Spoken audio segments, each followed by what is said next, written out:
جی حاضرین، اب جواد صاحب نے بلکہ میری توقع سے پہلے بات ختم کر دی، کیونکہ ان کے فلسفی یا نیم فلسفی ہونے سے جو توقعات کم از کم میں ہمیشہ وابستہ رکھتا ہوں، اس میں ایک یہ بھی تھی کہ وہ یہ جو مولویانہ زبان میں کہتے ہیں نا کہ کتاب یا موضوع کے ما لہو و ما علیہ، کہ اس کے سیاق سباق پس منظر اور اس کے گرد و پیش میں جو مباحث ہیں جن کے درمیان سے وہ جنم لیتی ہے اور ابھرتی ہے، اس پر گفتگو کرنے کے بعد وہ علمیات پر حسب اعلان آئے تھے۔ میں پھر قدم قدم لوٹ کر انہوں نے کہا اسی سے کچھ چیزیں آپ سے عرض کرتا ہوں، پھر عمومی گفتگو کی آپ کو دعوت دیتا ہوں۔ انہوں نے شروع میں ہی بہت اچھی ایک بات کہہ دی تھی اور وہ ختم بھی اسی پر کیا ہے، وہ ہماری نارسائیوں کا نوحہ کہہ لیجئے، ریکنسٹرکشن کو، تشکیل جدید کو پڑھنے سمجھنے، اس پر لکھنے، اس کے بامانی مطالعات، اس سلسلے میں جو ہماری عمومی نارسائی رہی ہے وہ ایک واقعی وہ اس کی جانب انہوں نے بالکل صحیح اشارہ کیا ہے۔ اس کے اسباب اور بھی ہو سکتے ہیں جو انہوں نے بیان کیے ہیں، لیکن ایک بہت بنیادی بات کی طرف انہوں نے شروع میں اشارہ کر دیا تھا، اور وہ یہ کہ اقبال خود کہتے ہیں اپنے خطوط میں بھی اور سٹیٹمنٹس میں بھی اور ریکنسٹرکشن کے بہت بعد تک بھی، کہ میں نے یہ لکھتے ہوئے ایک تو یہ میرے مخاطبین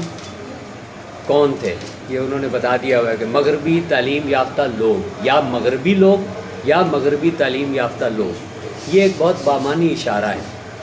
اور آج ہم اس کی اس معنویت کو بالعموم مس کر جاتے ہیں، وہ چوک جاتی ہے چیز، کہ جب اقبال یہ کہہ رہے تھے تو اس سے ان کی مراد ایک خاص ذہنی ساخت جسے خوگر محسوس کا ذہن وہ شعری زبان میں کہتے ہیں، اور برٹش امپیریسزم کا تربیت یافتہ اس سے آبیاری کروانے والا ذہن، جو یا تو خود مغربی ہو اور یا مغرب کے ان فکری سانچوں میں جو پوسٹ انلائٹنمنٹ پروجیکٹ یا پوسٹ انلائٹنمنٹ پیراڈائم جو آج کل کا لفظ ہے، اس فکری تناظر میں پروان چڑھا ہو، اور اس فکری تناظر کے کچھ اساسیات ہیں۔ تو وہ خود کہہ رہے ہیں کہ میرے مخاطب بنیادی طور پر وہی لوگ ہیں جو یا تو مغربی ہیں اور یا مغربی فلسفے کی اس خاص فکری تناظر میں، یعنی پورا مغربی فلسفہ بھی نہیں، بلکہ وہ جب ایک چیز اور اس میں ذہن میں رہنی چاہیے، جب ہم مغربی فلسفہ کہتے ہیں ہندوستان کے تناظر میں تو اس سے مراد ایک چیز ہوتی ہے، برٹش امپیریسزم۔ جواد صاحب اس کی تائید کریں گے کہ ہمارے ہاں فلسفے کے نام پر ہمیشہ کیا پڑھایا جاتا تھا؟ کالونائز تھے نا، تو کالونیز میں جہاں شعبہ فلسفہ یا تدریس فلسفہ کا رواج ہوا، جن کالجز اور یونیورسٹیز میں، وہاں کانٹیننٹل فلاسفی تو بہت بعد میں کہیں آئی ہے، امریکن فلاسفی کا تو کوئی ذکر ہی نہیں ہے، اور باقی فلسفے پہ آگے ابھی بات ہوگی۔ فلسفے کا مطلب مترادف ہمانی کیا ہوتا تھا؟ British empiricism. تو گویا ان کے مخاطبین بنیادی طور پر وہ لوگ ہیں جو برٹش امپیریسزم کی فکری فضا کے پالے ہوئے، ایک بات۔ دوسرا، وہ خود یہ کہتے ہیں کہ میں نے بہت ساری باتیں فرض کر لیا کہ انہیں معلوم ہے۔ یہ ریکنسٹرکشن کی ان مشکلات کی طرف اشارہ جب انہوں نے کیا تو وہ خود اقبال کے پیش نظر بھی تھی کہ انہوں نے ایک تو مخاطبین کی ایک نوع جسے وہ کسی وجہ سے ضروری سمجھتے تھے مخاطب کرنا، اور وہ وجہ خاصی واضح ہے کہ یہ وہ لوگ تھے اب جو آپ کے اس دور کے معاشرے اور آنے والے وقت میں ذہنوں کی صورت گری کر رہے تھے، اور انہیں صورت گری کرنا تھی، اور وہ خود ایک ایسی جگہ سے، ایک ایسے فکری تناظر سے متاثر ہو چکے تھے جو صرف اسلام ہی نہیں بلکہ دینی تناظر یا روحانی تناظر تمام معلومات تہذیبوں سے براہ راست ٹکراتا تھا۔ ایسے لوگوں کو مخاطب کرنے کے لیے وہ یہ کتاب لکھ رہے ہیں۔ اس سے وہ لمیٹیشنز پیدا ہو گئیں کہ آپ کو ایک علمی سطح، آپ کو ایک اس فکری تناظر اور پس منظر سے واقفیت، اور پھر کچھ ایک تربیت ذہن کی ان فلسفیانہ مباحث کو سمجھنے کی یہ درکار تھی. یہ انہوں نے فرض کر لی کہ یہ میرے مخاطبین میں ہونی چاہیے. نتیجہ ظاہر ہے کہ وہ بہت سارے لوگ جو اس کو سمجھ نہیں پائے اس وقت، اور بعد میں جو اس میں ایک بامانی گفتگو کا فقدان ہمیں نظر آتا ہے. اس پہ میں آخر میں آپ سے دوبارہ عرض کروں گا کہ تبدیلی کیا آ رہی ہے گزشتہ 10 سال میں، لیکن یہ بات ان کی عمومی طور پر درست ہے کہ آپ اچھے مطالعات، جس تحریر کا یہ میری بار بار حوالہ دے رہے ہیں، جس کے کچھ حصے کو میں آؤٹ گرو کر چکا ہوں کیونکہ 1984 کی کتاب تھی وہ، اس میں نے بھی یہ بار بار یہ ایک تعصف کے ساتھ کہا ہے کہ ریکنسٹرکشن پر اچھے بامانی مطالعات اور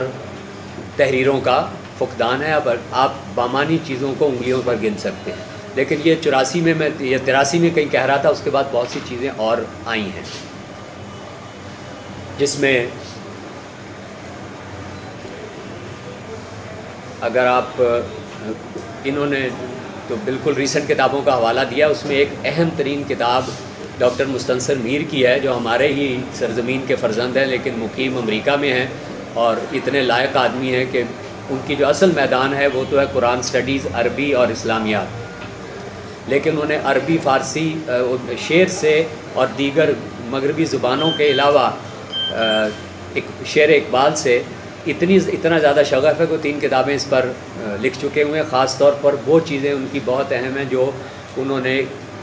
اقبال کے منتخب اشعار یا نظموں کی شرح کی صورت اور ترجمے کی صورت میں لکھی ہیں، لیکن ان کی پوری کتاب Iqbal poet and thinker reconstruction کے بارے میں، یعنی یہ 20ویں صدی تھی، وہ 2003 میں ان کی پہلی مرتبہ کتاب آئی تھی اور کئی دفعہ ری پرنٹ ہو چکی ہوئی ہے. تو وہ بہترین کتاب کہی جا سکتی ہے انگریزی میں اقبال کا تعارف، اور وہ حصہ جو فلسفیانہ فکر کا تعارف کرواتا ہے، یعنی 4تھا باب، وہ میں مثال اگر آپ کے اپنے ہاں سے دوں تو خلیفہ عبد الحکیم سے 1000 گنا بہتر ہے. یعنی خلیفہ عبد الحکیم نے اپنی کتاب فکر اقبال کے آخر میں ریکنسٹرکشن کے 7 خطبات کا خلاصہ دیا ہے، اور وہ اس لائق ہے کہ اسے جلا دیا جائے. شرم آتی ہے اسے پڑھ کر کہ خلیفہ عبد الحکیم جیسا بڑا آدمی خلاصہ یہ دے رہا ہے، یہ جھک ماری ہوئی یہ خلاصہ ہے یہ. اور یہ اس کے مقابلہ اس میں مستنصر میر کے 4تھے باب میں ہر خطبے کا خلاصہ، اس کے کلیدی مباحث، اور پھر وہ مباحث فلسفے کے کن کلیدی مباحث سے متعلق ہے وہ اٹھا کر دیکھ لیجیے، جو آپ کو اندازہ ہوتا ہے کہ سخنور صحرا کیسے کہتے ہیں. اور خلیفہ صاحب نے پتہ نہیں کیا کیا تھا، میں نہیں سمجھ سکا آج تک کہ اتنا بڑا نام اس نے کیا کر دیا. اس دوران اور بھی بہت اچھے کام ہوتے رہے. مثلا عالم خود میری انڈیا کے ایک آدمی ہیں، کشمیری و نسل، انہوں نے ریکنسٹرکشن پر اگرچہ بعض اوقات بہت تلخ ناقدانہ باتیں بھی لکھی ہیں، لیکن وہ ایک گہری نظر رکھنے والے صاحب علم، ناقد اور مصنف کی تحریریں، اور وہ ریکنسٹرکشن پر اچھی تحریریں شمار کی جا سکتی ہیں. اور آگے چلیے تو باسط کوشل اور لوگوں نے جو لکھا ہے، خیر یہ ایک لمبا مبحث ہے، اس میں ہمیں جانے کی ضرورت نہیں. اور تراجم کہ واقعی ان کا کہنا صحیح ہے کہ تراجم بہت سے ہوئے ہیں ریکنسٹرکشن کے، لیکن یہ انہی کے ہماری ان کلاسیکل کتابوں کی طرح ان کتابوں میں سے ہے. ان کتابوں کے صف میں 20ویں صدی کی کتاب رکھی جائے گی جس کے اکثر تراجم ناکام. دیکھیے ابن عربی کی فصوص الحکم کے اردو ہی میں کم از کم 5 تراجم ہوں گے، کوئی ایک بھی ایسا نہیں ہے جسے آپ اطمینان سے، اعتماد سے عربی کی جگہ اٹھا کر استعمال کر سکیں. شاہ ولی اللہ کی حجت اللہ البالغہ، یہ میں اپنے بڑی کلاسکس کی بات کر رہا ہوں، یا امام غزالی کی احیاء العلوم لے لیجئے، اردو میں آپ کو متعدد تراجم مل جائیں گے. شاہ صاحب کے 4 تراجم سے تو میں واقف ہوں، ممکن ہے کوئی ایک آدھ اور بھی ہو. کوئی ایک حاشا للہ ایسے نہیں ہے کہ آپ یہ اطمینان سے کہہ سکیں کہ اردو میں یہ کہا ہوا ہے تو بس ٹھیک ہے. جب عربی اٹھا کے دیکھیں گے سر پیٹیں گے. یہی اس کے ساتھ ریکنسٹرکشن کے ساتھ بھی ہوا کہ اس کے غالباً 9 اردو ترجمے ہو چکے ہوئے ہیں، اور آج بھی سید نذیر نیازی صاحب کا کیا ہوا ترجمہ اپنی جملہ مشکلات کے باوجود، اپنا جملہ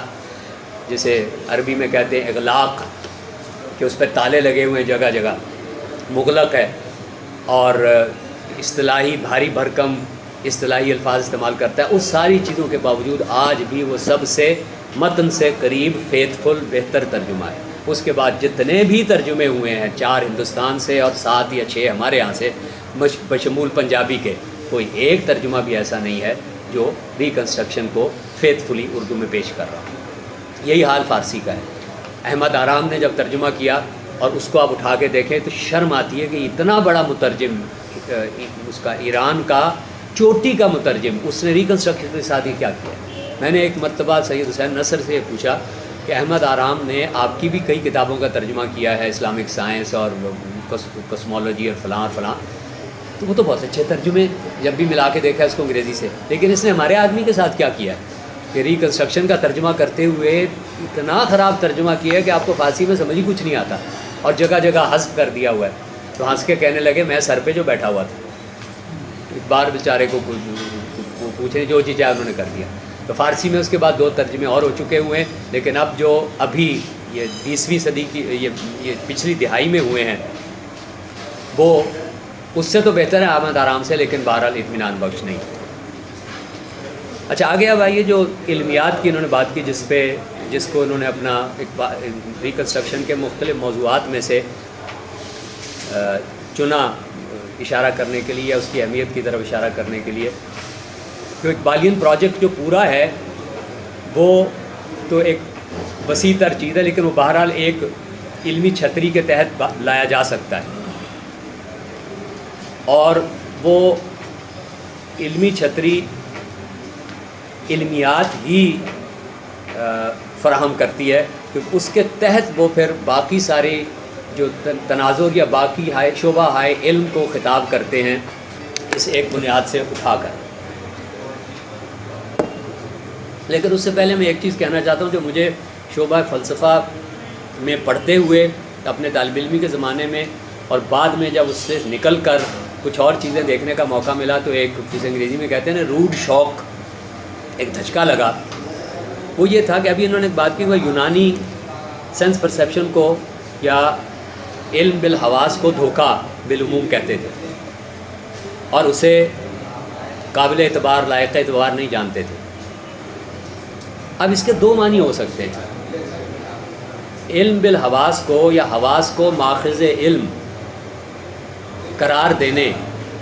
کو کتنا معتبر سمجھے, اس کے 2 معنی ہو سکتے ہیں. یہاں مجھے وہ دھچکا لگا تھا کہ ہمیں جو علم فلسفہ میں پڑھایا جاتا تھا, جو ہمارے اساتذہ بتاتے تھے, جو کتابیں ہمیں دی جاتی تھیں, مثلا رسل کی ہسٹری آف فلاسفی یا وینڈل بینڈ کی یا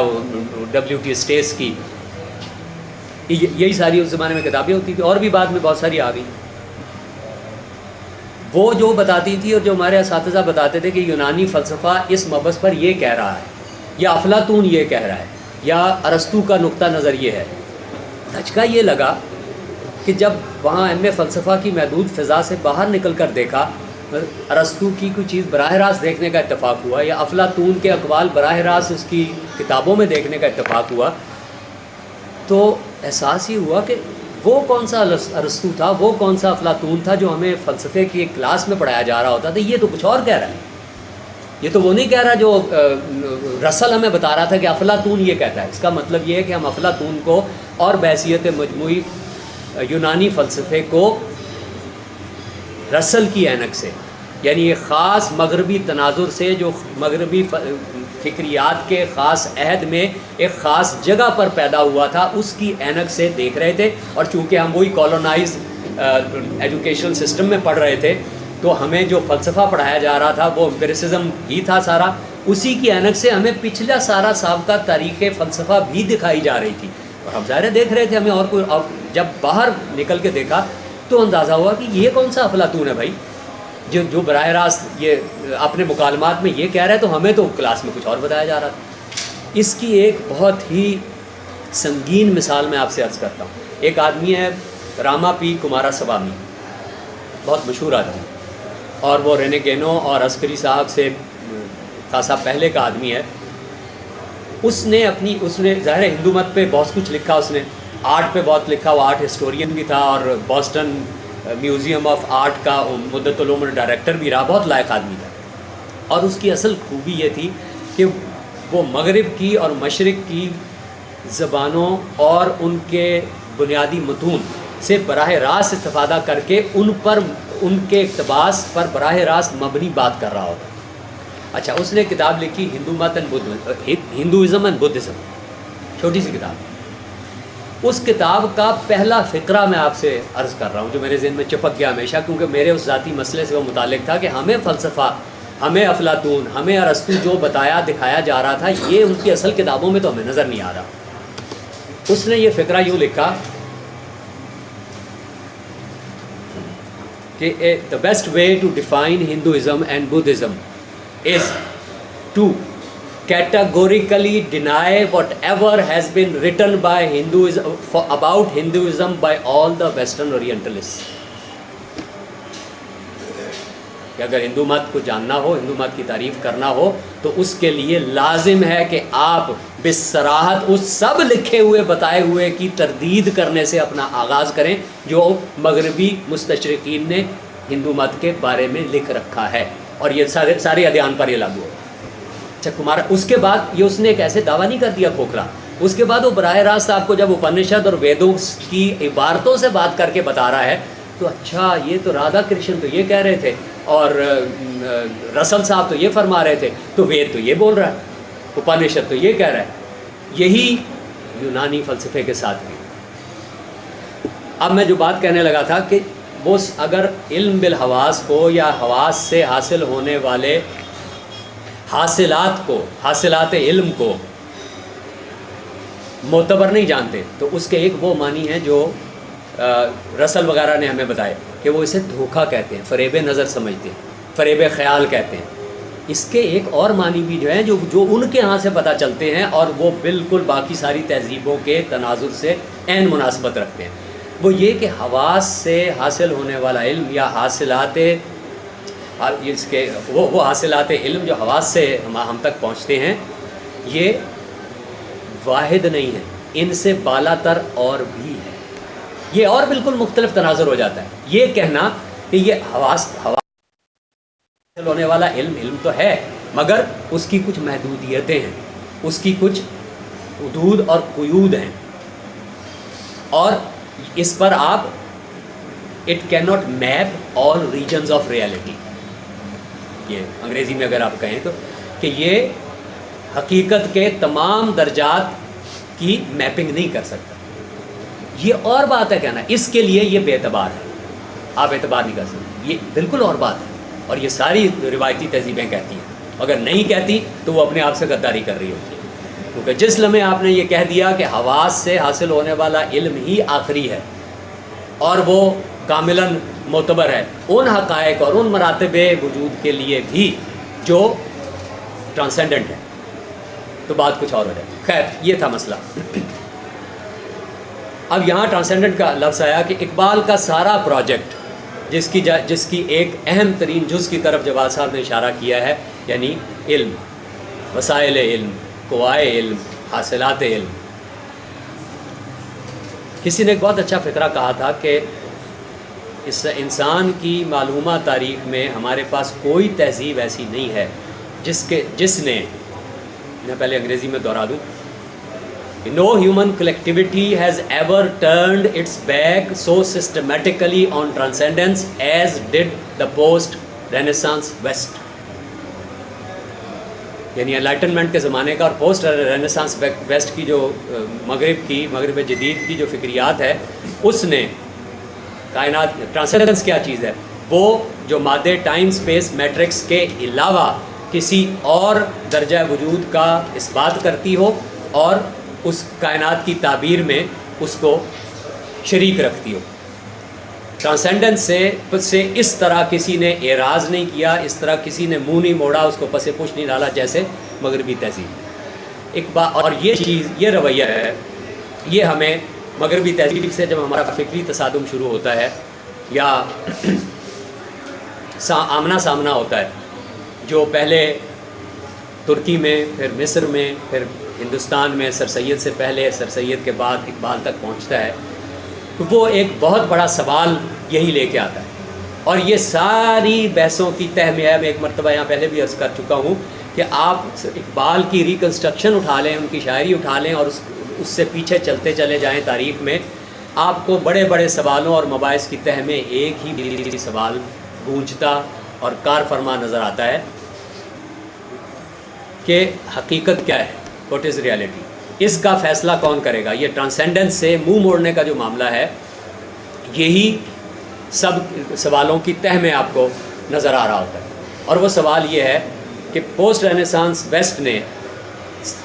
ایک نیا طریقے حصول علم یافت کر لیا. آپ نے، وہ نیا تو نہیں تھا، لیکن اس کو نے ایسی ایک اہلیت دے دی کہ اس کے سوا اب یہ فیصلہ کرنا، اس سے پہلے یہ فیصلہ نہ کہ حقیقت کیا ہے اور درجات حقیقت کیا ہیں، یہ عموماً وحی کے توسط سے یا آپ کی ٹرائبل میتھس کے ذریعے کیا جاتا تھا. ویسٹ نے یہ ایک بہت بڑی فکری تبدیلی، ایک کنسیپچول شفٹ کر دی کہ حقیقی صرف وہ ہوگا جسے سائنٹیفک میتھڈ اپروو کر دے گا. اور سائنٹیفک میتھڈ کیا ہوتا ہے؟ Controlled laboratory experiment. Controlled laboratory experiment کے پیمانے پر جو چیز حقیقی ہے صرف وہ حقیقی ہے، اس کے سوا جو چیز ہوگی وہ غیر حقیقی ہو جائے گی. This is complete loss of transfer. یہ دیکھیے یہ کتنی بنیادی بات ہے، اور یہ یہاں آ کے اس علمیاتی مفروضے یا مقولے سے جڑ جاتی ہے جو امپیریسزم کی بنیاد میں ہے، جس کو اقبال خطاب کر رہے ہیں. وہ کیا ہے؟ صرف محسوس ہی موجود ہے. یہ امپیریسزم کا بنیادی مقولہ ہے. اقبال ایک سارا اقبالیان پروجیکٹ اس بڑے سوال سے ایک نبرد آزمائی، اس کی تجزیہ، اس کی تحلیل اور اس کے دفاع کے لیے آرگومنٹس، دلائل پر مبنی ہے. اور ریکنسٹرکشن کی بنیاد میں یہ پھیلا ہوا ایک سوال ہے جسے ایکسٹینڈڈ کویشچن کہہ لیں آپ یا ایکسٹینڈڈ ایشو کہہ لیں، جس کو وہ فزکس، دیکھیے ان کے زمانے میں اور آج اس سے کئی زیادہ شدت سے حقیقت کے بارے میں، کائنات کے بارے میں، تصور خدا کے بارے میں، تصور انسان کے بارے میں فلسفہ ترازی یا کیا کہتے ہیں اسے آپ، خیال، اس کی صورت گری کون کر رہا ہوتا ہے؟ اب فلسفی تو یہ کرتے نہیں، یہ تو اب فرنٹیئر فزکس نے ایک طرف سنبھال لیا ہے، دوسری طرف سائیکالوجی والوں نے سنبھال لیا ہے، تیسری طرف بایولوجی والوں نے سنبھال لیا. 3 بڑے سبق کیا ہے، کائنات کیا ہے، انسان کیا ہے، اس کا جواب فزکس، بایولوجی اور سائیکالوجی دے رہی ہے، باقی سب کچھ گیا ایک طرف. تو اقبال اس پس منظر کے ساتھ اس لاس آف ٹرانسینڈنس کو سامنے رکھتے ہوئے اور امپیریسزم کو کے مقولے کو خطے ہوئے ایک ایک کر کے مختلف سائنسز ریکنسٹرکشن میں اٹھانا شروع کر دیتے ہیں، اور بات گھوم پھر کے علمیاتی پر آ جاتی ہے. فزکس کو اٹھا لیتے ہیں سب سے پہلے، یہ جواب دینا کہ یہ مادہ، حیات، کائنات یہ کیا چیز ہے، ٹائم، اسپیس وغیرہ وغیرہ. اس کی جو توجیحات فزکس آپ کو دے رہی ہے اس کو سب سے پہلے اٹھاتے ہیں، اور وہاں وہ دیکھتے ہیں کہ لاس آف ٹرانسینڈنس کہاں ہوا ہے، فزکس کی محدودیت کیا ہے، اور اس نے کہاں تجاوزات کیے ہیں اپنی جائز حدود علم سے، جائز میدان تحقیق سے. فزکس پر وہ تنقید کر کے کہ یہ سیکشنل سائنس، فزکس جو ہے یا فرنٹیئر فزکس جو آج کل ہو گئی ہوئی ہے، یہ آپ کو سیکشنل ویو آف ریئلٹی دیتی ہے اپنے ریکنسٹرکشن کے الفاظ میں. اور سیکشنل ویو آف ریئلٹی درست ہوتا ہے اس سیکشن کے لیے جس سے وہ اٹھایا گیا ہے. جس لمحے آپ اسے اٹھا کر یونیورسلائز کرتے ہیں اور ایک کلیت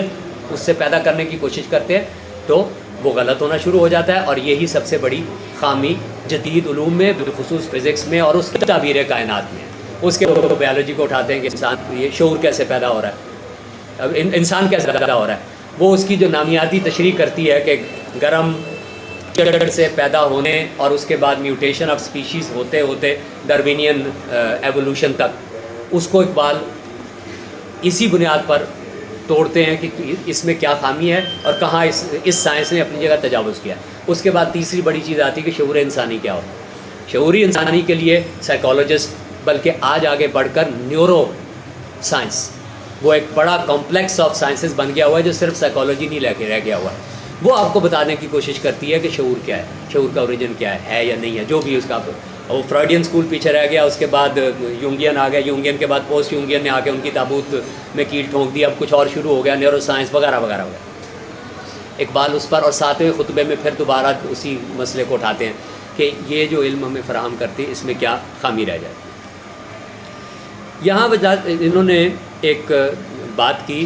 وہ برگساں اور وجدان اور عقل کے اس کے ترقی یافتہ ہونے کی صورت.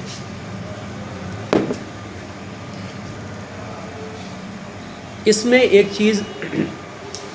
پیش نظر رہنی چاہیے جو اقبال کی ایک لحاظ سے مجبوری تھی، اور اس نے بعد میں پڑھنے والوں کو اور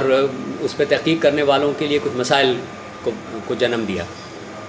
وہ یہ کہ جب اقبال لکھ رہے تھے اس وقت تک میٹا فزکس کو، مشرقی خاص طور پہ ادیان کی، مابعد طبیعت کو، یا یوں کہہ لیجیے کہ عرفانی چیزوں کو بیان کرنے کے سانچے انگریزی زبان میں وہی میسر تھے جو اورینٹلسٹوں نے کچھ بنا رکھے. اور رینیگنوں کا ایک اور فقرہ یاد آتا ہے کہ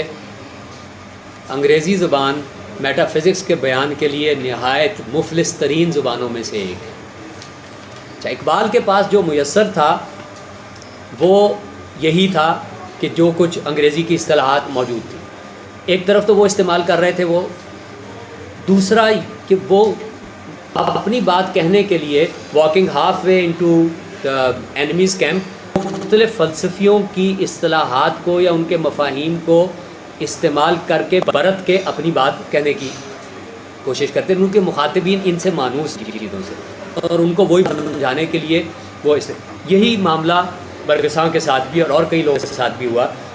کہ انہوں نے جہاں اس کو استعمال کیا تو وہ مستعار اصطلاحات ہیں جن کو وہ اس طرح استعمال نہیں کرتے جس معنی وہ استعمال کر رہا ہوتا، اور اس کو نکال لیتے ہیں اس کے فکری تناظر سے اور اپنے فکری تناظر کے بیان کے لیے استعمال کر دیتے ہیں. اس کا بڑی گھپلا پیدا ہو جاتا ہے. اب یہ مثال کہ وجدان عقل کی ایک ترقی یافتہ صورت ہے، یہ اردو ترجموں میں اسی طرح ملتا ہے. اب ریکنسٹرکشن میں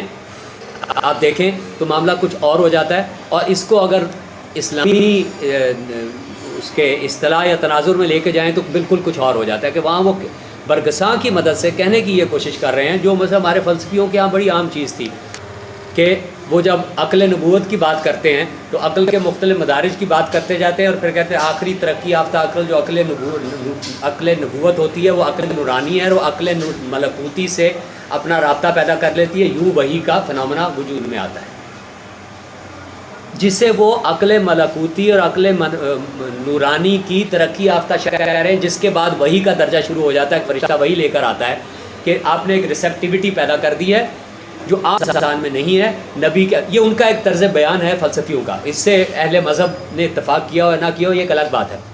لیکن یہ بیان ہمارے ہاں بالکل موجود ہے، اور اس بیانیے کی یہ غیر معمولی مشابہت پائی جاتی ہے ان اصطلاحات سے جن کو برگساں کے ہاں ہمیں ملتی ہیں. اس فرق کے ساتھ جس کی انہوں نے بڑی خوبی سے اس کو داد دی جانی چاہیے، بڑی خوبی سے بات کی کہ برگساں کے ہاں یہ چیز تو موجود ہے وجدان، لیکن غور کیجئے کہ وہ وجدان جو ہے وہ جبلت کی سطح میں پیوست ہے، نہ کہ یہاں ہمارا جو پیراڈائم ہے کیا کہ عقل، عام عقل، عقل حیوانی، عقل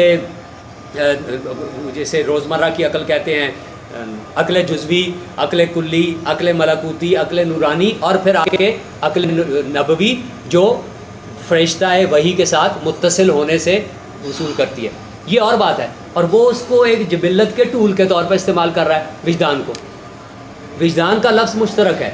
لیکن معنی میں ایک بہت بڑا اختراق پیدا ہو گیا ہوا ہے جو برگسونین نہیں ہے بالکل، کیونکہ اگر برگسونین اقبال اٹھا لیں یا ڈرونین اٹھا لیں تو پورا تو دین ہی ڈھہ جاتا ہے، وہ پورا پیراڈائم ہی برباد ہو جاتا ہے، نابود ہو جاتا ہے.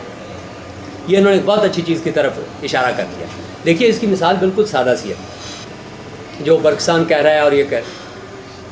کہ ہمارا شعور انسانی ایک اگر مثال لی جائے تو ایک کنویئر بیلٹ کی طرح کام کرتا ہے.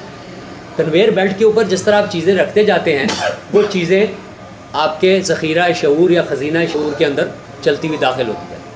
اب کنویئر بیلٹ کے اوپر آپ حاصلات یہ سینس سے حاصل ہونے والے مواد کو رکھتے جائیں، وہ اب ہاریزنٹلی ایک چیز آ رہی ہے جو کنویئر بیلٹ پہ رکھی جا رہی ہے اور وہ آپ کے خزینہ شعور میں داخل ہو رہی ہے.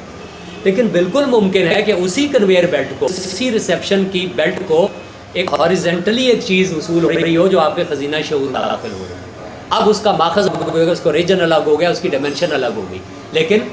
عمل تو وہی رہا. ہمارا جو بیانیہ تھا فلسفیوں کا وہ اس کو اس طرح بیان کر رہا تھا کہ شعور انسانی یوں کام کر رہا ہے اور یوں پھر وہ ایک ٹرانسینڈنٹ ڈائمنشن سے متصل ہو کر اسی کنویئر بیلٹ پر کچھ اور حاصلات کو وصول کرتا ہے جو سینس ڈیٹا سے الگ ہوتے ہیں، جو سینس ڈیٹا نہیں دے سکتا، اس کی ڈومین سے نہیں ہو. یہ اور بات ہے، اور جو وجدان کی صورت میں برگساں کہہ رہا ہے یہ بالکل اور بات ہے. اقبال نے اس کو یہاں پہ استعمال کر دیا. اسی طرح میں اس کی تفصیل میں نہیں جاتا, بہت ساری باتیں نوری اور ناری کے عمل سے انہوں نے شعر بولا, یہ بہت پرٹیننٹ ہے, لیکن وہ اخباروں میں پٹ گیا ہوا ہے بالکل کہ اس کا پس منظر کوئی دیکھتا ہی نہیں کہ یہ نوری اور ناری کہہ کے کہ عمل سے زندگی بنتی ہے. یہ خاکی اپنی فطرت میں نہ نوری ہے نہ ناری ہے. اقبال ایک بہت بنیادی میٹا فزیکل اسلامک کانسیپٹ, بلکہ وہ سب ادیان میں اس کی طرف اشارہ کر رہے ہیں کہ غور کیا جائے تھوڑا سا تو کائنات کی کوئی اور مخلوق ایسی نہیں ہے جس میں یہ چیز پائی جاتی ہو. باقی اور ہر چیز میں اللہ تعالیٰ کی جو صفات بھی ظاہر ہو رہی ہیں وہ ایک فکسڈ, پرماننٹ اور لمیٹڈ کنفیگریشن کی شکل میں ہے. پتھر جو خواص رکھتا ہے وہی رکھتا ہے, جو ہاتھی خواص رکھتا ہے وہ وہی رکھتا ہے. انسان کے اندر وہ صفات خدا بندی سارے موجود ہیں اور وہ فکس شکل میں نہیں ہیں, وہ کسی طرح مختلف شکلوں میں انفولڈ کر سکتے ہیں, ڈیولپ ہو سکتے ہیں. یہ صلاحیت کسی اور کے پاس نہیں ہے. یہی اس کی اشرف المخلوقات ہونے کی جڑ ہے, یہی اس کا وہ بار امانت ہے جو اسے دیا گیا تھا, اور یہی اس سے اسفل السافلین کے امتحان میں بھی لے جاتا ہے. فرشتے کے لیے امتحان نہیں, کہ پتھر کے لیے امتحان نہیں, انسان کے لیے امتحان ہے, کیونکہ اس کو یہ صلاحیت دی گئی ہے, اس کے اندر وہ پوٹینشیل موجود ہے. تو وہ نوری اور ناری دونوں صفات سے تعلق رکھتے ہوئے خاکی اپنی فطرت میں نہ وہ ہے نہ وہ ہے, اسے کچھ اور بننا ہے, وہ انسان ہے. اب اس کو اور یہاں ایک بڑی انہوں نے اچھی بات کی, وہ جو تھی تو غالب کی, مگر غالب کا مسئلہ یہ ہے کہ وہ بڑی بڑی باتیں ادھر ادھر کی لے کے جگالی کر کے بہت اچھے انداز میں ہمیں دے دیتے ہیں, ہمیں پتہ ہی نہیں ہوتا کہ کہاں سے رہی ہے. وہ ہستی کے پھر کیا آ جائی ہو اسد عالم تمام دام خیال ہے, یہاں خیال کیا چیز ہے. اب وہ انہوں نے اہل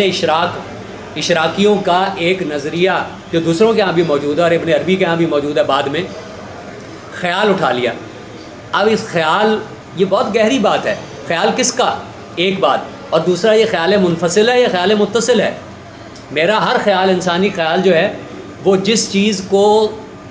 صورت اپنے تصور میں لاتا ہے وہ اسی وقت تک رہتی جب تک میرا خیال اس سے متصل ہے. جب میں نے اس کے بارے میں سوچنا چھوڑا تو وہ چیز ختم ہوگی. تو یہ تو خیال ایک ہے, ایک قسم ہے جسے خیال متصل کہتے ہیں ہم. تو خیال منفصل کے بارے میں کیا خیال ہے, کوئی ایسا خیال جو اس کے سوچنے والے کے اتصال کے بعد ختم ہو جانے کے بعد خود بھی ختم نہ ہو جائے. خیال خداوندی علم الہیہ میں ساری کائنات بطور معلومات کے ہے. ہماری معلوم جو ہے میرے خیال کے ہٹ جانے سے وہ معدوم ہو جاتی ہے. اللہ تعالیٰ کی معلومات جو اس کے علم الہیہ میں ہیں وہ خیال متصل نہیں, خیال منفصل کے طور پہ ہیں, وہ خارج میں اپنا وجود بھی رکھتی ہیں. اس کو بہت تفصیل سے اشراقیوں نے بیان کیا ہے. غالب نے اس کو یوں اپنے شعر میں, ایک حسین شعر میں استعمال کر دیا, اور اس کا اتنا بڑا پس منظر ہے. عالم تمام حلقہ دام خیال ہے. کس کا خیال, خیال خداوندی. عالم تمام معلومات الہیہ کا خارجی ظہور ہے. وہ ایک اشراقی نظریے کو, عام اشراقی تصور کو یوں بیان کر رہے ہیں, اور آج کے ہمارے بالکل نہیں پتہ کہ یہ ایک بہت بڑا زمانے کا اشراقی تصور ہے. اب اسی طرح کی ایک چیز, ارسطو کی باتیں بہت پھیلتی چلی جاتی ہیں. ارسطو انموڈ موور. اب یہاں بھی وہی مسئلہ تھا کہ ہمیں جو ارسطو کے بارے میں بتایا جا رہا تھا, کیا یہ وہی تھا جو بعد میں ہم ارسطو میں دیکھ رہے ہیں, انموڈ موور, کہ اس سے یہ اعتراض وارد ہوگا. رسل تو یہی کہتا ہے کہ یہ ہوگا کہ اگر ون ٹو ڈیتھ پر اس کو کس نے موو کیا, اینڈ لیس, یہ ہو نہیں سکتا, لہٰذا یہ. وہاں ارسطو کچھ اور بات کہہ رہا تھا. اور یہ بات اگر آپ دیکھیں تو ہمارے مسلمان مفکرین بھی بہت عام کا, ملا صدرہ کا نام بہت آتا ہے, اور ان کے استاد میر داماد کا. ان کے ہاں کی 2-3 بڑی مشہور اصطلاحات ہیں جو ریکنسٹرکشن میں بھی اقبال نے استعمال کی ہیں. دہر, حدوث دہری, سرمد, یعنی کوئی ایسا عالم یا کوئی ایسی کیفیت تخلیق جس کے, یا مرتبہ تخلیق جس میں ڈاکٹر ظفر الحسنی کے الفاظ میں چینج تو ہے, سکسیشن نہیں ہے. چینج وداؤٹ سکسیشن, تغیر بلا تسلسل. ہمارا تغیر تو وہ ہوتا ہے نا کہ اب کوئی چیز بدلی ہے تو وہ پہلے ایسے نہیں تھی, بعد میں ایسے ہو گئی, ایک تسلسل ہوگا اس کے اندر. کیا کوئی تغیر کی ایسی صورت بھی ہو سکتی ہے جس میں تسلسل نہ پایا جاتا ہو؟ یہ حدوث دہری ہے, اس کو ہمارے یہاں بہت ڈیٹیل سے ڈسکس کیا گیا ہے, اور ارسطو بھی اسی طرح کی بات کر رہا تھا. خیر یہ ایک الگ رہی. اور اقبال نے جہاں زمان کے مسئلے پہ اس کو اٹھا کر کہا تھا نا, وہاں ان کے بہت سارے شعر ہیں. ایک وہ فارسی کا بڑا پوٹنٹ شعر ہے کہ وقتیست بھلے شام و سحر پیدا نیست. وقت تو ہے لیکن شام و سحر نہیں ہے. کیا مطلب ہوا کہ ایک اور موڈیلٹی ٹائم کی بھی موجود ہے جو تغیر اور اس تسلسل زمانے متسلسل سے الگ ہے. وہاں شام و سحر سے نہیں پیمانہ ہو رہا جیسے آپ فرما رہے تھے.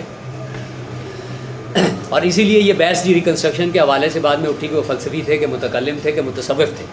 یہ بڑی لایانی بحث ہے اور لوگوں نے یہ پہلے بھی اٹھتی رہی ہے. یہ جو ہمارے دو حضرات ڈار صاحب اور دوسرے علی عباس جلال پوری صاحب, انہوں نے یک رخ پن سے کام لیا, ایک ادھر اڑ گئے ایک ادھر اڑ گئے اور یہ دیکھا نہیں. کیونکہ حقیقت یہ ہے کہ ہر کلام کسی نہ کسی لحاظ ایک لحاظ سے فلسفہ ہے, ہر فلسفہ ایک لحاظ سے کلام ہے. ان کو آپ اس طرح جدا کر نہیں سکتے جیسے انہوں نے کرنے کی کوشش کیا. اپنی کلام کی ایک ڈیفینیشن پیدا کر دی ہے, یہ متکلم تھے. اپنی فلسفے کی ایک ڈیفینیشن لے آئے ہیں, یہ فلسفی تھے. جبکہ وہ باہر دونوں اعتبار سے, اس لحاظ سے دیکھیں تو وہ فلسفی ہیں, اس لحاظ سے دیکھیں تو متکلم ہیں, کیونکہ یہ دونوں اوور لیپ کرتی ہیں چیزیں. کیونکہ ان کے مباحث الگ ہوتے ہیں, وسائل تحقیق الگ ہونے کی وجہ سے ان کے اسالیب بیان بدل جاتے ہیں. جہاں تک جاوید, اچھا یہاں ایک بہت اہم بات میں آپ کے معلومات کے لیے کہنا چاہتا ہوں کہ انہوں نے کہا کہ شاعری کو ایک اعتراضات تو فلسفیوں کی طرف سے ہوئے نا, کچھ شاعروں کی طرف سے بھی ہوئے تھے کہ اقبال نے شاعری اس طرح کی شاعری کر دی, یہ کون سے موضوعات لے آئے ہیں. اس پہ شمس الرحمن فاروقی نے ایک بہت اچھا مضمون لکھا ہے, وہ سب لوگوں کو پڑھنا چاہیے. اور اس سے صرف ایک بات پتہ چلتی ہے کہ یہ جو لوگ شاعری اعتراض کر رہے تھے اقبال پر, ان کا ذوق شعر کتنا پست ہو گیا تھا اور ان کے الفاظ میں مضافاتی, کسباتی, بلکہ اس سے بھی نیچے کوئی لفظ ہو سکتا ہے وہ ہو کے رہ گئے. جی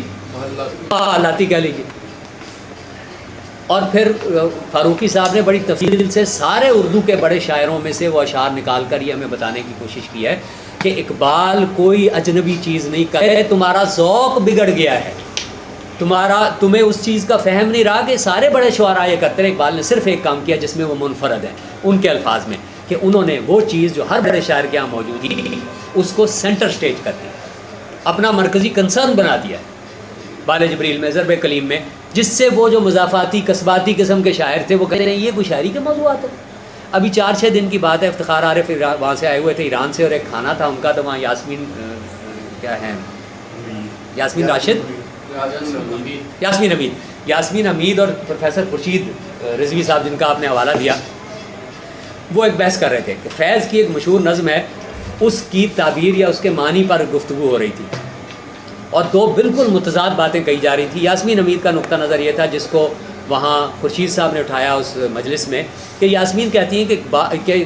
یہ فیض کی جو نظم ہے, تو مجھے نظم یاد نہیں ہے, جس کہہ رہے ہیں کہ یہ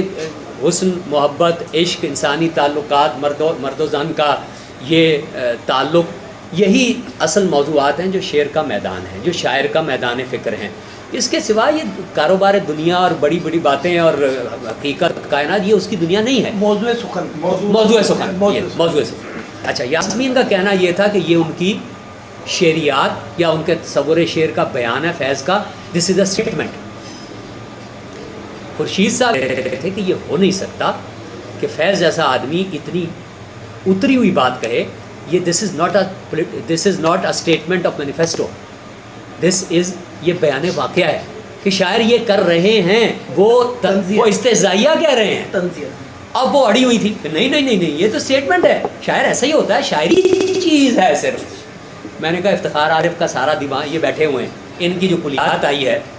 اس پہ تو پھر وہ شاعری پہ پوری نہیں اترتی, انہیں سے پوچھ لیجیے. بہرحال وہ حال نہیں ہو, یاسمین مان کے نہیں, وہ اڑی ہوئی تھی اسی پر. ہمارے شاعروں کا اعتراض بھی یہی تھا, اور اس کا ہمارے فاضل صاحب نے بہت اچھا جواب یہی دیا کہ ذرا اپنے پرانے شاعروں کے دیوان اٹھا کر دیکھ لو, ان کے ہاں یہ سارے عناصر موجود ہیں جس کی وجہ سے تم اقبال کو مودع اعتراض سمجھ رہے ہو. فرق صرف یہ ہے کہ اقبال نے اس کو یا تو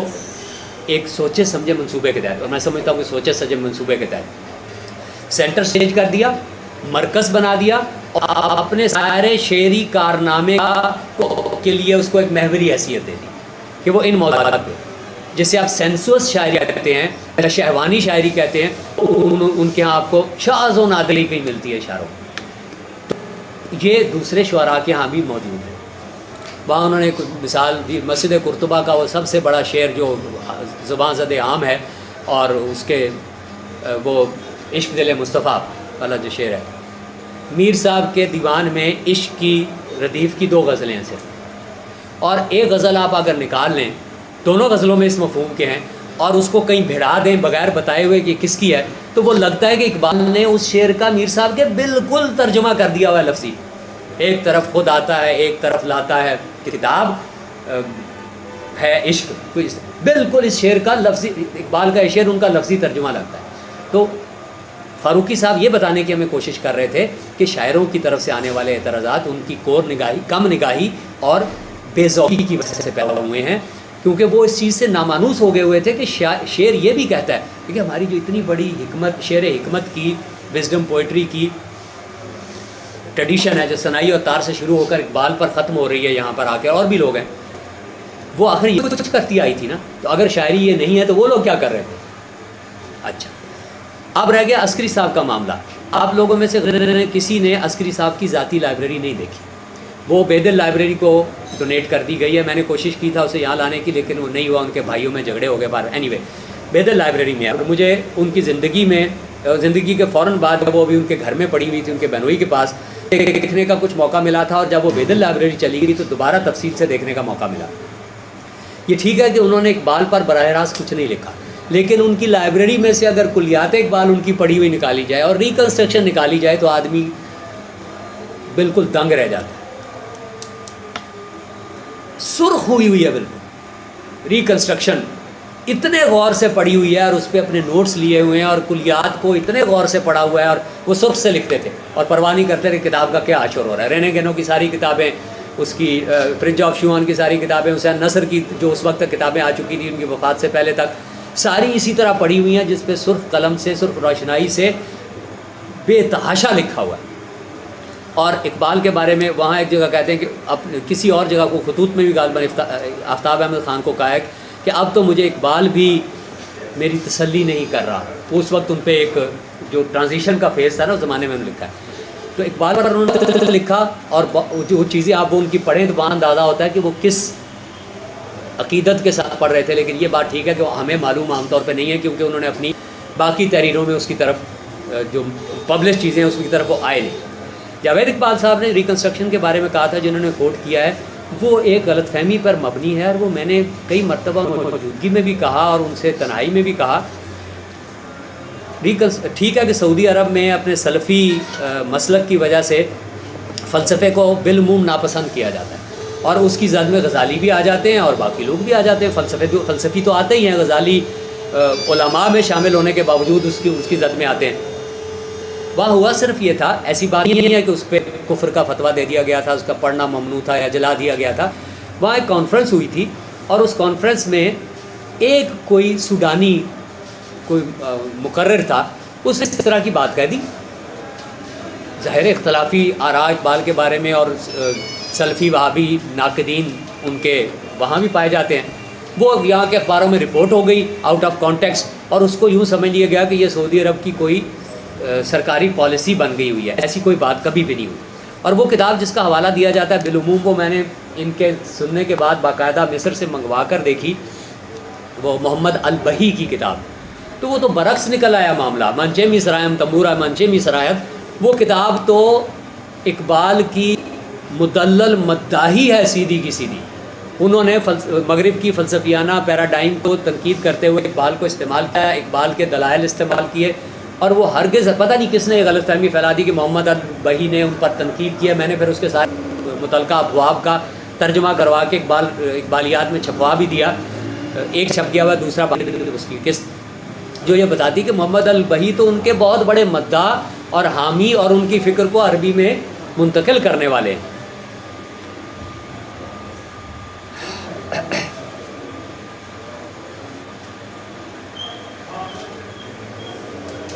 اب بات علمیات پہ انہوں نے لا کر ختم کی, اور کچھ باتیں اس میں سے میں اس گفتگو کے دوران کور کر گیا ہوں. وٹنسٹین, کیا تلفظ ہے بھائی اس کا؟ وٹگنسٹائن. یہ اتفاق سے اس وقت وہاں ہوتا تھا جو اقبال کیمبرج میں پڑھنے کے لیے گئے تھے, لیکن ان کے رابطے کا کوئی ہمیں آج تک ثبوت نہیں ملا. زمانہ ان کا تقریباً آس پاس کا ہی تھا, اور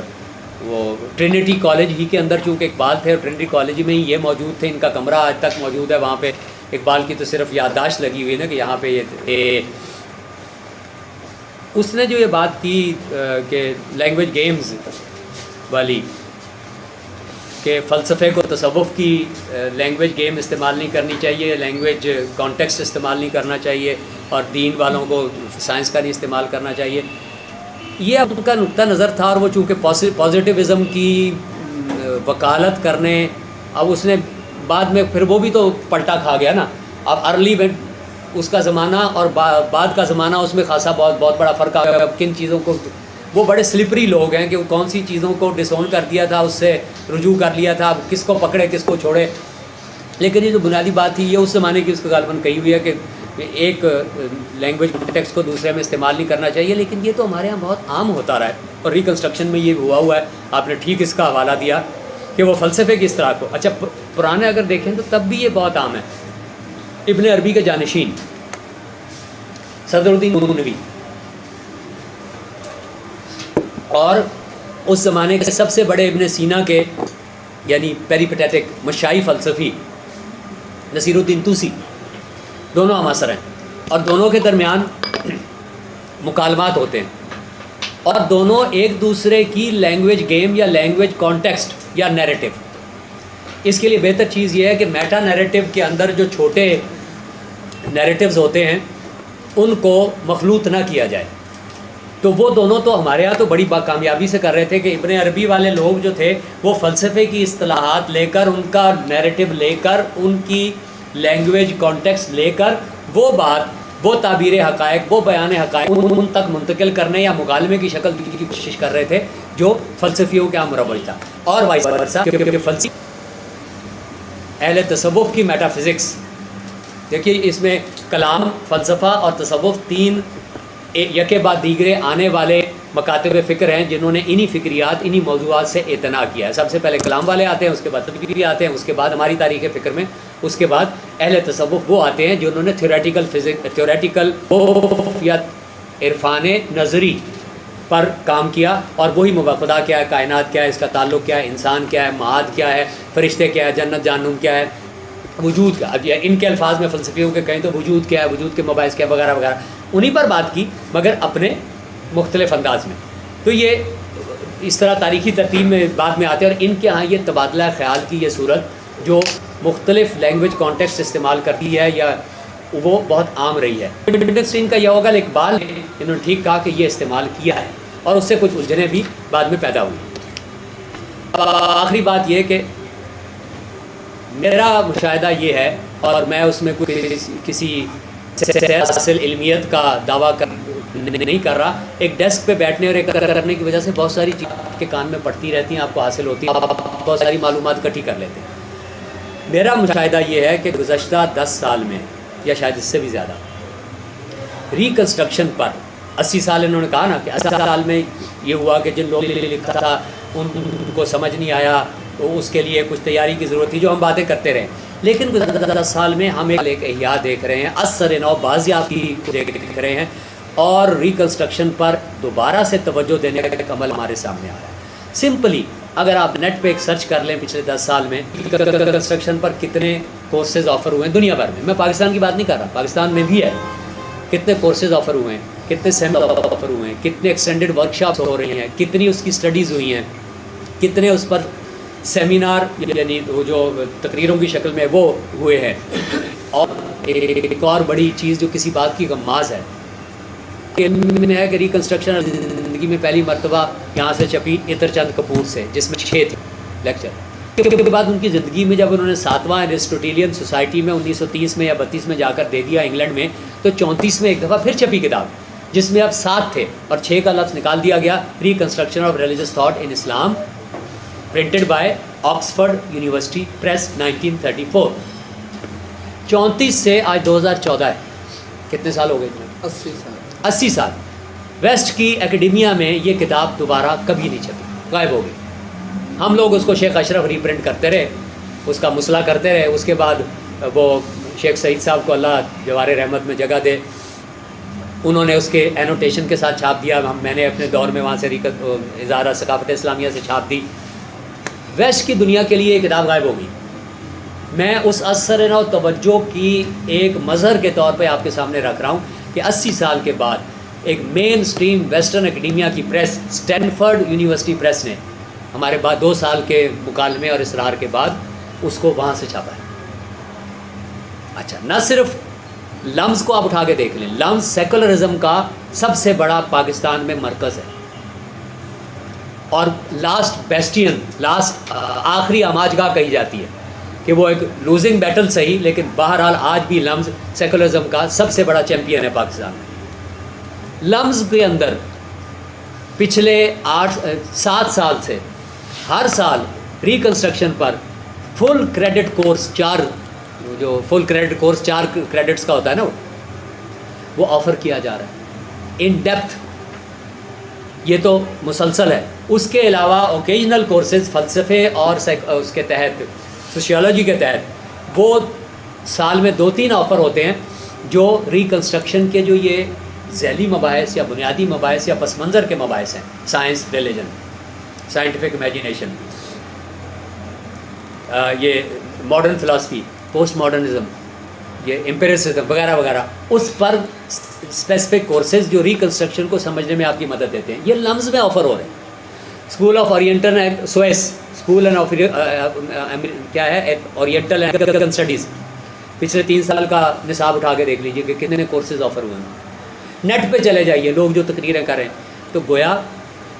اس وقت ریکنسٹرکشن پھر سے ایک مرتبہ مرکز توجہ بن رہی ہے اقبال کے میجر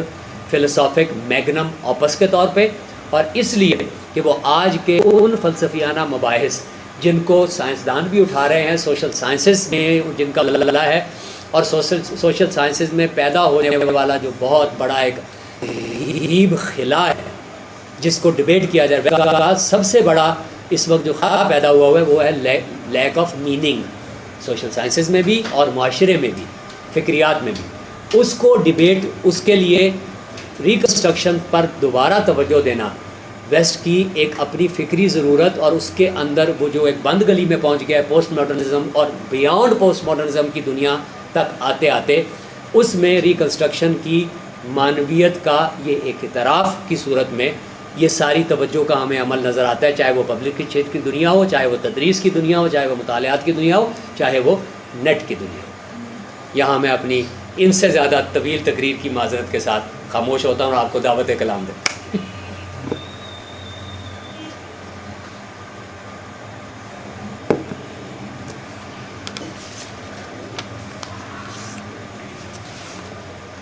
آپ نے ریکارڈ بھی کیا ہے جناب؟ کسی نے پوری ریکارڈ جی، اگر ہو سکے تو مجھے دے دیجیے گا، کیونکہ بعض اوقات بھولے میں کچھ اچھی باتیں ہو جاتی ہیں جو بعد میں کام آ سکتی ہیں. پہنچ جائیں گے.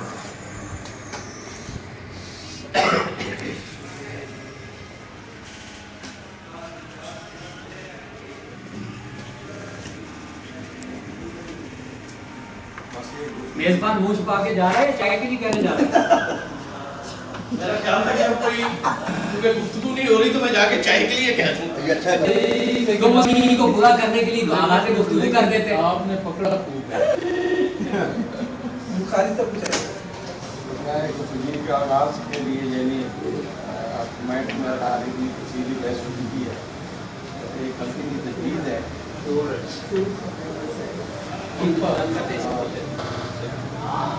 اس کے لیے میرے خیال میں اچھا فورم تھا، وہ امجد صاحب بھی ہوتے ہیں، خاص طور پر تفصیل رکھتے ہیں شعیب عمر صاحب بھی. ریکنسٹرکشن پر میرا خیال ہے ایک لیکچر سے یعنی پیاس تو یہ پیدا کر سکتا ہے، لیکن میرے خیال اس کے ساتھ میرا انصاف پیدا اس کو بجا ہے. اگر کم از کم اگر یہ فورم یہ کر سکتا ہے کہ